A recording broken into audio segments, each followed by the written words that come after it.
go straight to the point. We already spent 2 hours waiting. The project that we're embarking upon, the eradication of malaria in Africa, but with much more emphasis on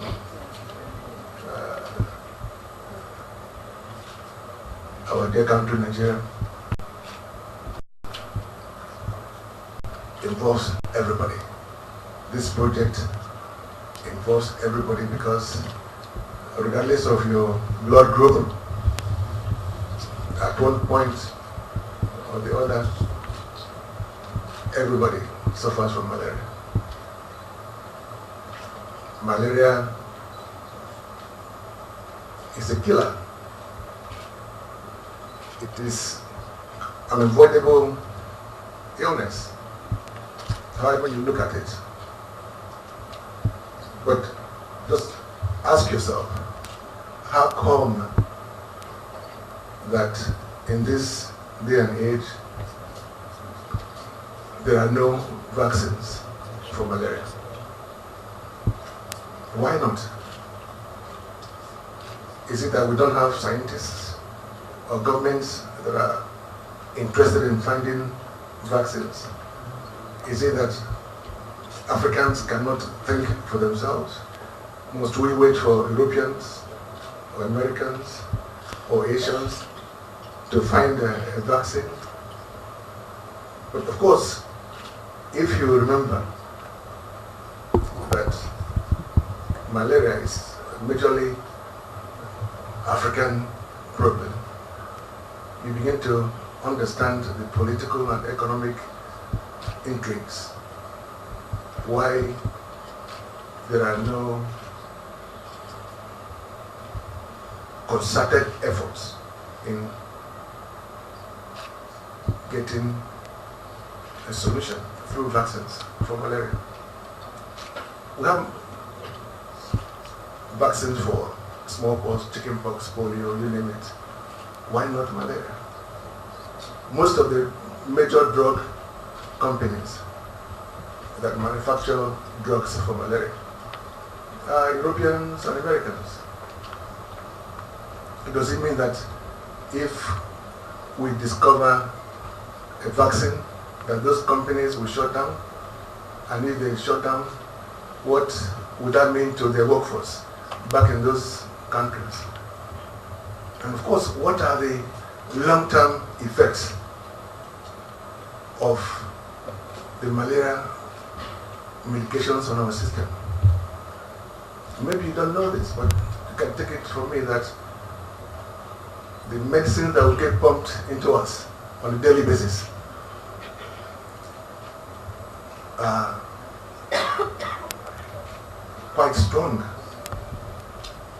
and over time causes untold damage to our organs, from the heart to the liver to the kidney, you name it.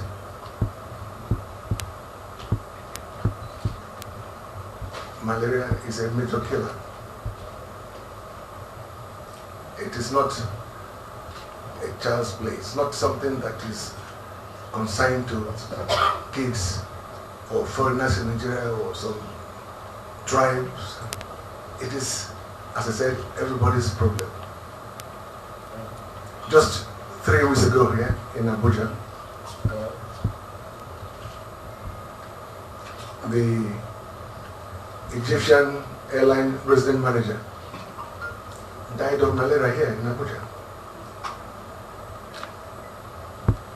Many people die every day, as we're talking here now. People are dying, various villages, towns.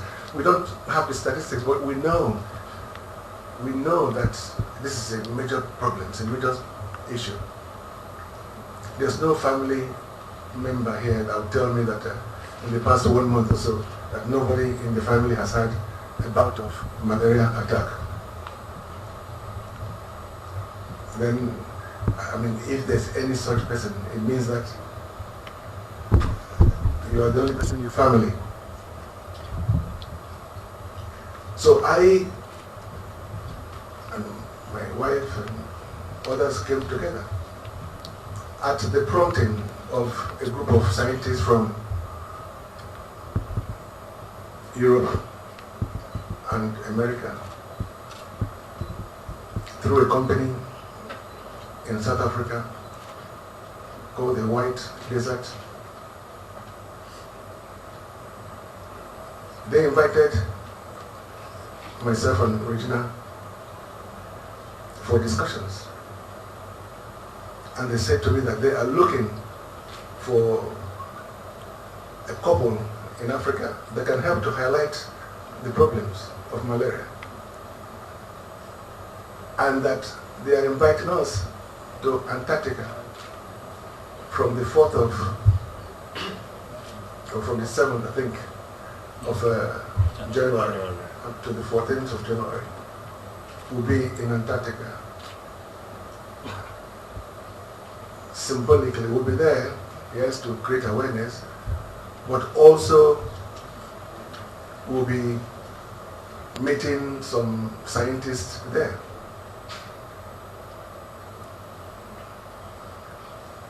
So, the trip is one aspect of the whole project.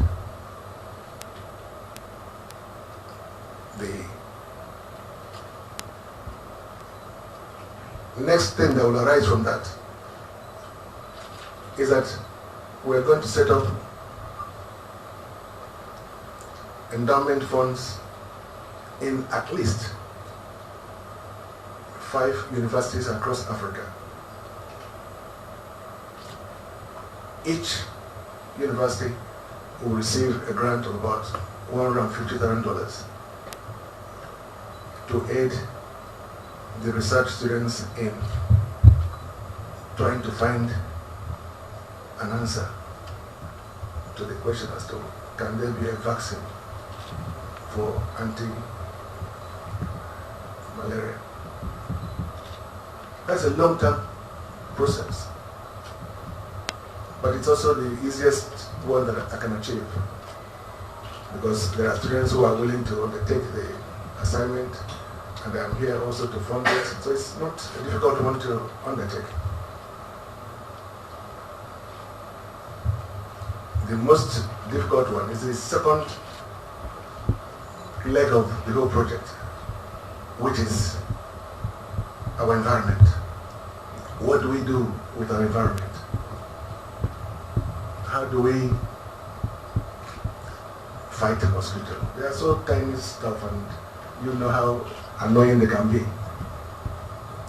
But we believe that we found a solution.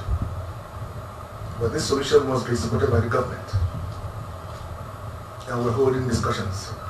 We're holding discussions with United Nations through the WHO and UNESCO and the rest of them. And what does this second leg of the project entail? We must fumigate Nigeria. It might sound ridiculous, it might sound almost impossible, but we must fumigate Nigeria. And it must be done in an organized, concerted, and concurrent way.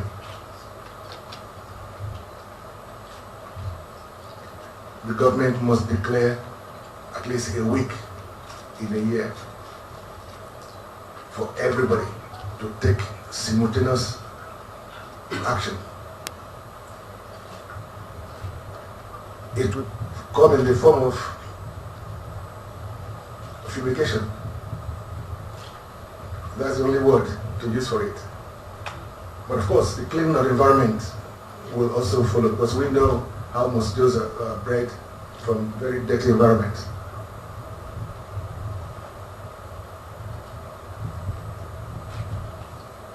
To fumigate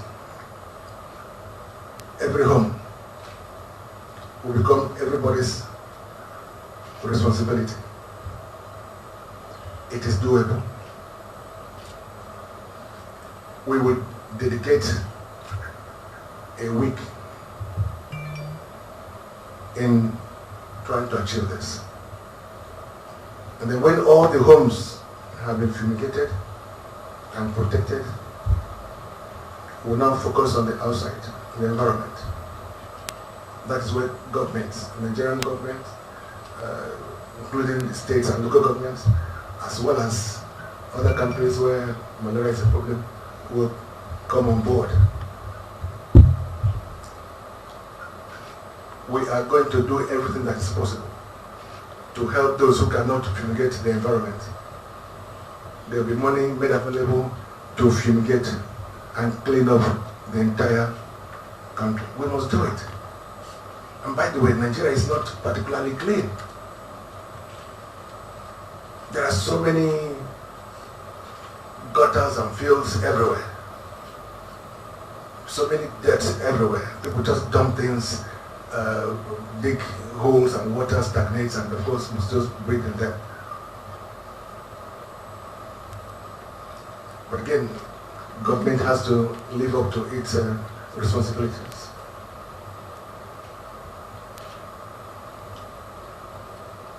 This is the summary of what has to be done in the next few years. And it will be done. Somebody told me a few days ago that some people might be opposed to fumigating outside. I said, those who are likely to oppose such an effort must be so stupid, because malaria is a killer. Fumigation will not kill anybody. It might affect you if you're asthmatic or so for a few days, but that's it. We're talking about trying to look for a lasting solution so that at least in the next 5 years, Nigeria will be declared a malaria-free zone. That is the target. Countries like Morocco, Kuwait, and Jordan, and other places had malaria problems a few years back. But now, that's all forgone, because they've been declared malaria-free countries. Because they made the efforts. They actually made the efforts to address the scourge, and it worked. So I believe that we can achieve it as well here in Nigeria.